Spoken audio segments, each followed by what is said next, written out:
مشرق نیوز کے ناظرین آداب، دن بھر کی اہم خبریں۔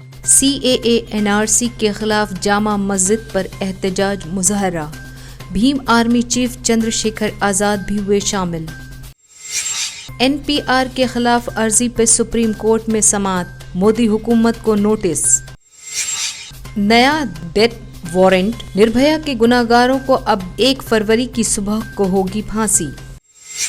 NPR پہ وزارت داخلہ کی میٹنگ، NPR کے طور طریقے پر غور خوض۔ گاندھی کو بھارت رتن دینے کی عرضی خارج، چیف جسٹس نے کہا بابائے قوم بھارت رتن سے زیادہ مہان۔ دلی کے لیے BJP کے 57 امیدواروں کا اعلان، کیجریوال کے خلاف امیدوار کا نام ابھی طے نہیں۔ سپریم کورٹ سے اعظم کے بیٹے عبداللہ اعظم کو جھٹکا، ہائی کورٹ کے فیصلے پہ روک لگانے سے انکار۔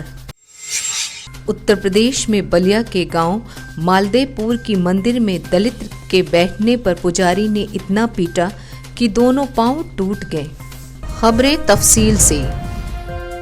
دلی کے جامع مسجد پر CAA NRC کے خلاف زبردست احتجاج اور مظاہرہ میں بھیم آرمی چیف چندر شیکھر آزاد بھی شامل ہوئے۔ اس موقع پہ انہوں نے کہا، پرامن احتجاج ہماری طاقت ہے۔ سبھی مذاہب کے لوگ جو ہماری حمایت کرتے ہیں انہیں بھاری تعداد میں مل کر یہ ثابت کرنا چاہیے کہ احتجاج اکیلے مسلمانوں کی قیادت میں نہیں ہے۔ مودی حکومت کی غلط پالیسیوں کے خلاف جنگ جاری رہے گی۔ سرکار کو یہ بتا دیں کہ آپ ہمیں گولی مار سکتے ہو، آپ ہمیں لاٹھی مار سکتے ہو، آپ ہمیں جیل میں بھیج سکتے ہو، لیکن آپ ہمارے ملک کو کمزور نہیں کر سکتے ہو، آپ ہماری ایکتا کو نہیں توڑ سکتے۔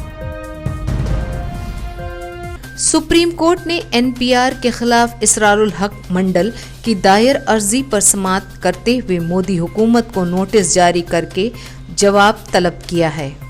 وزارت داخلہ کے ذریعے 31 جولائی 2019 کو جاری نوٹیفیکیشن کے مطابق NPR اب 1 اپریل سے شروع ہونے والا ہے، 22 جنوری کو سماعت ہوگی۔ آج بس اتنا ہی۔ مشرق نیوز کے ناظرین، شب بخیر۔